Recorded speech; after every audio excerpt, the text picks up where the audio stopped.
Baik,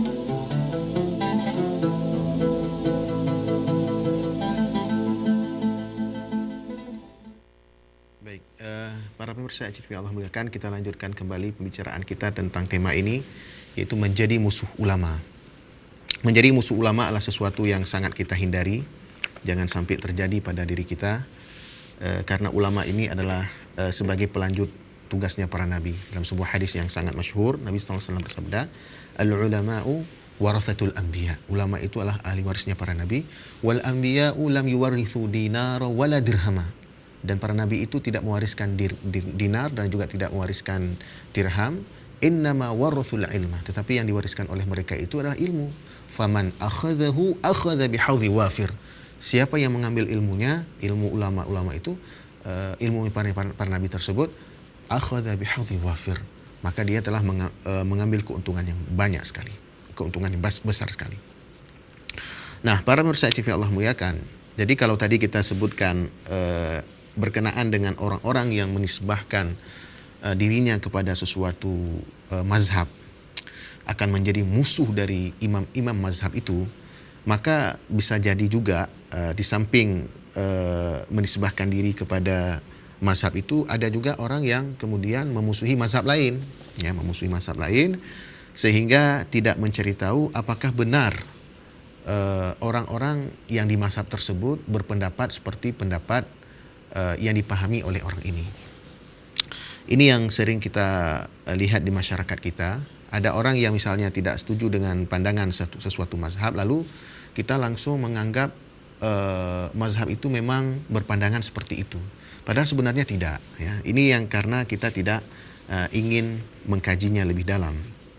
Seperti yang sudah pernah saya sampaikan dalam satu pertemuan di Ustadz Menjawab ini, berkaitan misalnya dengan Wahabi. Saya ingin contohkan Wahabi, bahwa sering tersebar di kalangan masyarakat bahwa Wahabi ini adalah orang-orang yang tidak mengakui mazhab 4, ya, menolak bermazhab dan seterusnya. Apakah benar Wahabi seperti itu? Nah, maka kita harus baca kitab-kitab yang ditulis oleh ulama-ulama Wahabi, ya. Benar nggak mereka berpendapat seperti itu? Di antaranya misalnya saya sudah sebutkan, di antara contoh kitabnya adalah kitab Ad-Durarus Saniyah fil Ajwibatin Najdiyah, ya, yang ditulis oleh salah seorang ulama yang bernama Abdurrahman bin Muhammad bin Qasim Al-Asimi An-Najdi Al-Hambali rahimahullah. Seorang ulama yang lahir pada tahun 1312 dan beliau meninggal pada tahun 1392.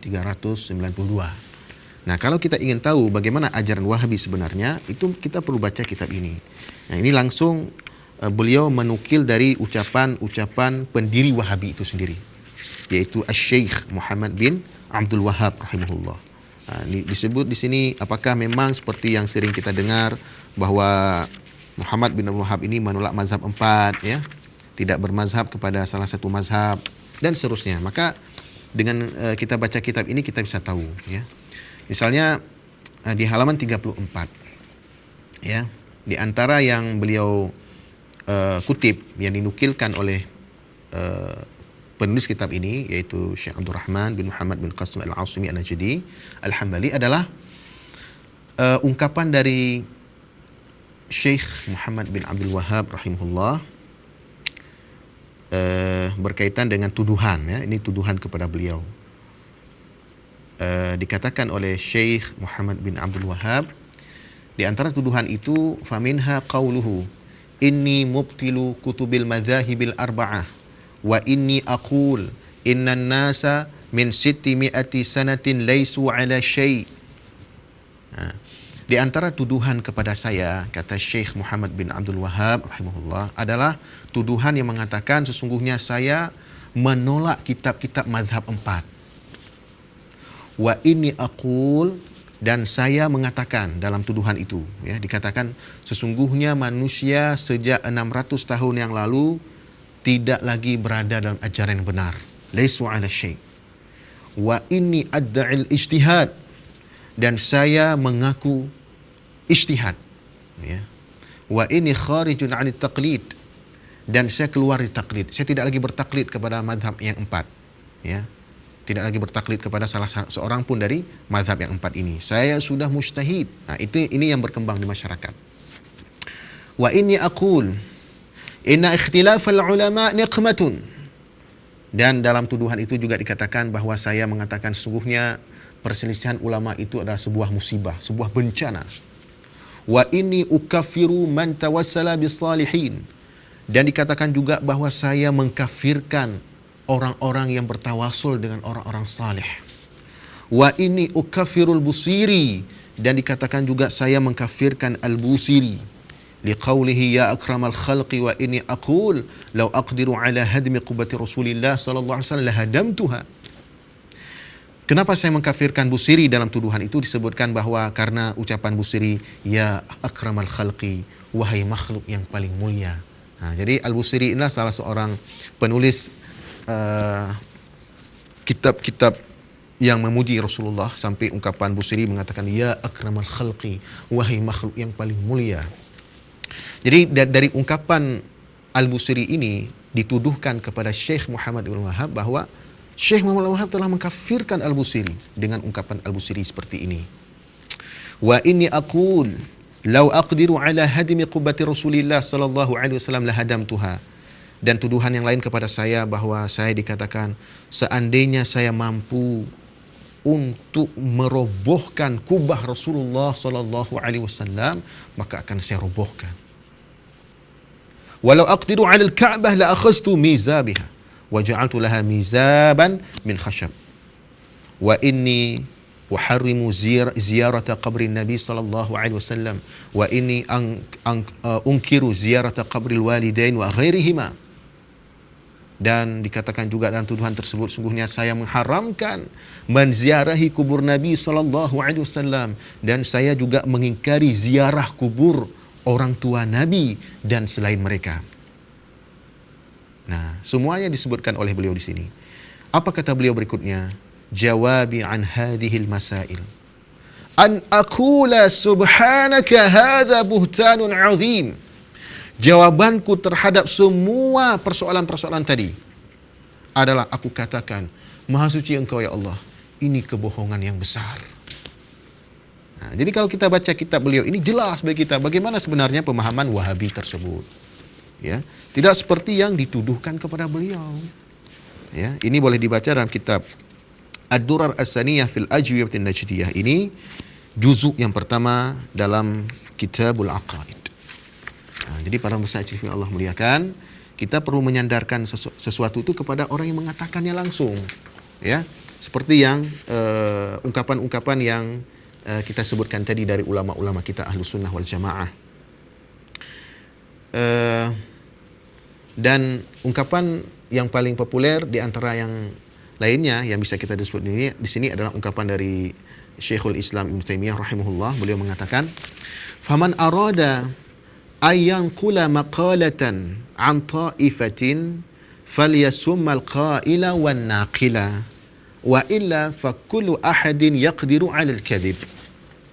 Kata Syekhul Islam Ibnu Taimiyah, ini beliau sebutkan dalam kitab Minhajus Sunnah juzuk 2 halaman 518, barang siapa yang ingin menukil ucapan suatu kelompok, hendaknya dia menyebutkan siapa yang mengucapkan dan yang menukilnya.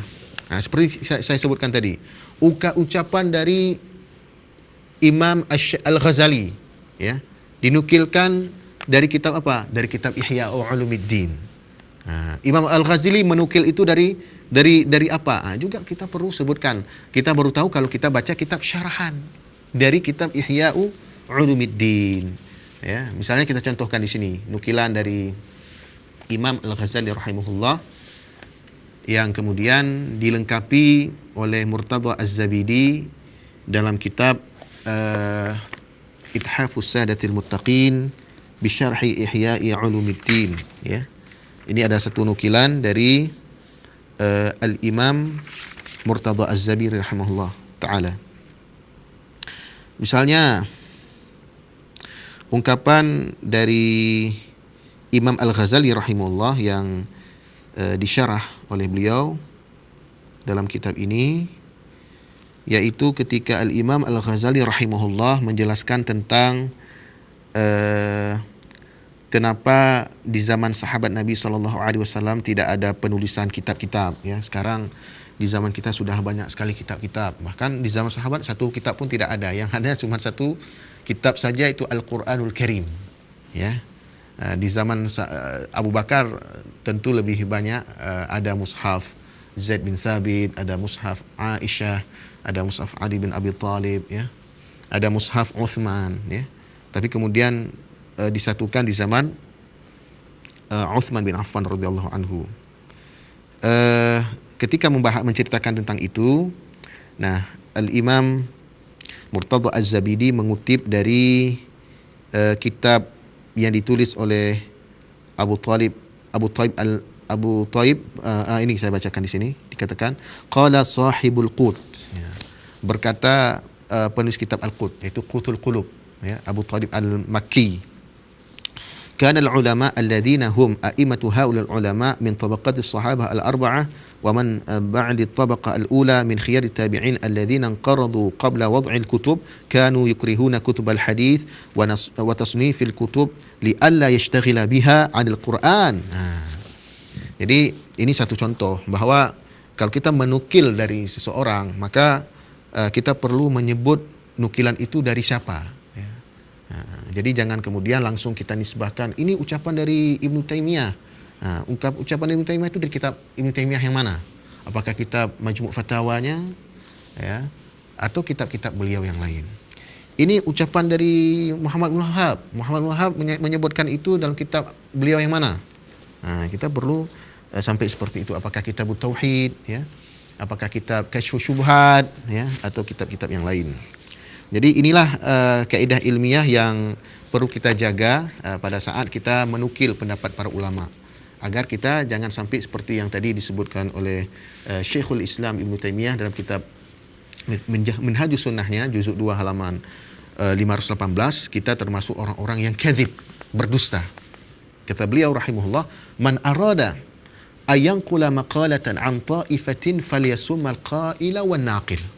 Jadi dua-duanya mesti kita sebut. Al-qail yang mengatakannya siapa? Wan naqil yang menukilnya siapa? Misalnya ucapan Imam Syafi'i tadi, saya pada awal tadi sudah menyebutkan ungkapan Imam Syafi'i.